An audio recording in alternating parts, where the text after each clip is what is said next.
What is up guys, my name's Alex and welcome to Lakey Wargames. In today's hobby showcasing video I'm going to be showing off to you my fully built custom Arkhan the Black for my personal Ossiarch Bonereaper army and discussing through why I went down the road that I went down. So what I'm going to do is I'm going to throw up a quick 360 video of the miniature for you, and then I'm going to jump onto the hobby desk and we're going to look through it in a bit more detail. Let's get on into it.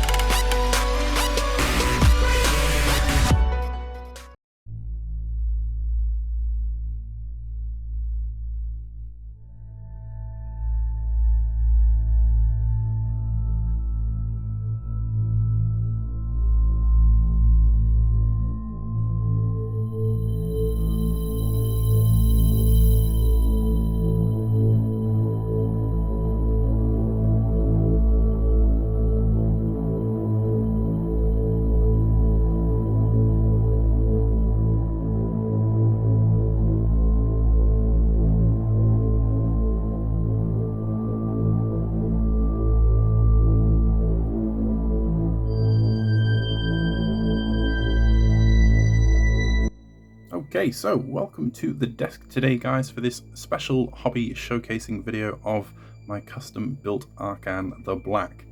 Now he's pretty difficult to fit all into shot there, but there he is. You would have already seen him already in the 360 video, so I won't spend too long trying to showcase him off, and we're just going to jump straight in and talk about some of the more interesting details on this model and why I did it the way I did it. First of all, Arkhan is still detachable, so for painting purposes I can paint Arkhan separately.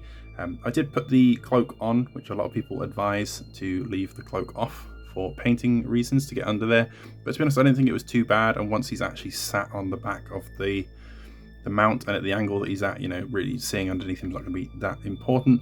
So I've got Arkhan as one piece and I've got the monster and the base as another piece.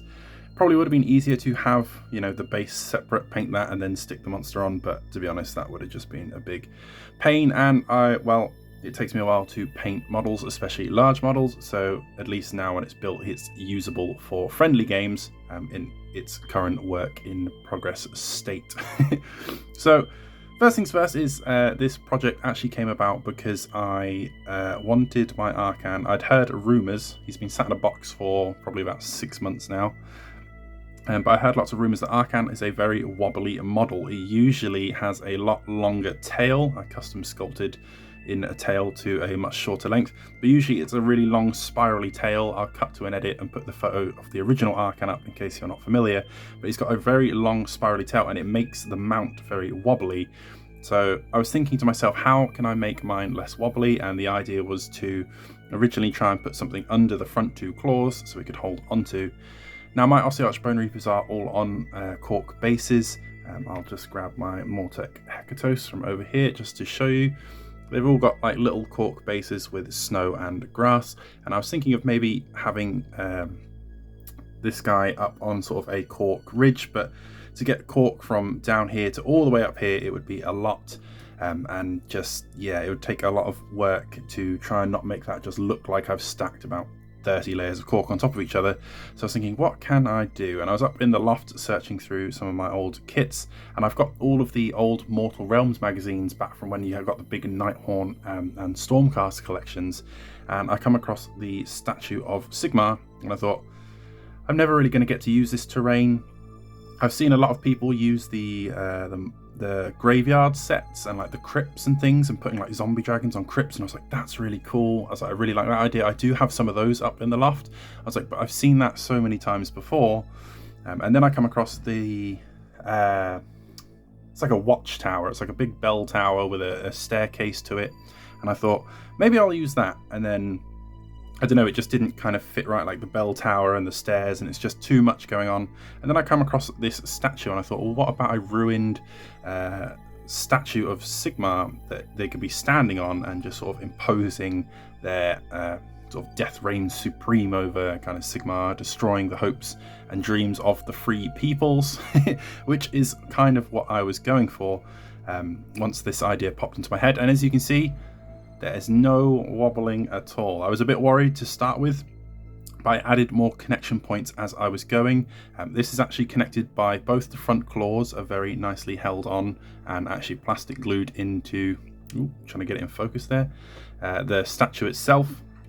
You have both the feet, so this foot just went on nicely as it was. This foot here, I actually left so that toe with the green stuff on it there at the very far end, it comes separately to the miniature, and I glued, very sillily glued the monster to the base and left the toe off. So it was a bit of an awkward thing trying to get that toe on there. So I had to sort of re-sculpt a toe knuckle, so to speak, and then attach the toe. But that was actually really nice because the green stuff acted almost like blue tack and allowed me to position the toe a bit further over from where it would usually slot. And then I could attach the toe, which is then attached to the green stuff, which is then attached to the miniature. So that is another, both the feet, both the hands now attached to the base. There's also a small piece of the rib cage on the chest under here. I don't know if I can quite get that attaches to the arm of the statue, so that's really nice. Like, it gives it a nice center of gravity, and the tail as well is attached too. And yeah, the tail is something that originally is really long and it's a really awkward shape. It goes in like a spiral, so I thought if I could just have something shorter. I was originally going to have it like flick off this way, but I feel like we needed something more towards the front. With the basing here, I took part to the statue. It usually has a halo that attaches here, so I've green stuff filled in the gaps. I've left this bit in the shoulder, just because obviously that's going to look like a bit of broken statue, and these gaps here will also get some sort of filler treatment when I go to do some more further basing on it. Because of the snow will be on the top, so you won't really get to see those. And what I added to the base on the back end here is the halo of Sigmar there is broken. So it's just kind of furthering that thing of shattering the dreams of the sort of men and mortals of the Order Alliance in AOS here. And I've also got Galmaraz, obviously the famous hammer of Sigmar there, is also broken. So it's kind of like, you know, hopes and dreams and all your tools of war are broken, as well as standing obviously on top of the idol, the man himself. But you get a lot of detail from the statue and the miniature here, but then on the back end with the spirit host as well. There's usually 3 spirit hosts with Arkhan, but I just couldn't find a good spot for the third one, and I thought 2 is more than enough. But on the front end, obviously the base is a little bit more bare than it is at the back. But then that's because there's less details and stuff on the statue and things. But when you're looking forward on, there's already so much going on that I didn't want to overpopulate the base. That's also why there's not too many skulls. I've got skulls littered across all of my Ossiarch Bonereaper bases. But I didn't want to add too many to this because I was kind of going for the less is more kind of effect. And yeah, so we added a few skulls here just to stop this spirit host being too bouncy because he was very wobbly. Obviously we fixed the problem with the big monster, and then it was a case of making sure that the spirit host was also attachable. And yeah, the green stuff for the tail there, to get that off, I took 3 segments out of the tail. And there's a nice piece at the end that fits into the join. I had to clip one of the spinal parts out, but the problem is the tail is usually the other way up, so there was actually no sort of ending to the tail there, so I've had to green stuff my own. And to be honest, they don't really look too good compared to the actual plastic of the model, but I'm hoping once that's painted up, it'll give that illusion of, you know, from back here, the little curve in the back end of the tail isn't the main spotlight of the model you're going to be looking at, so once it's all painted up, that should blend in very, very nicely. And that is about it for this one.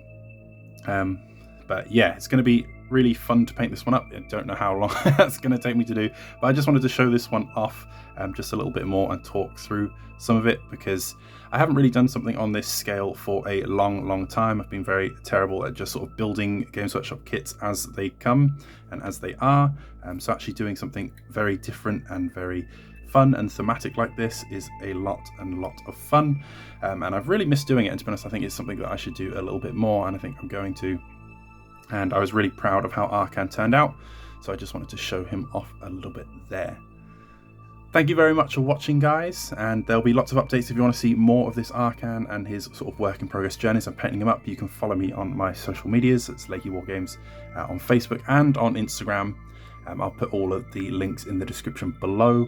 But until next time, stay safe, happy wargaming. Hey you!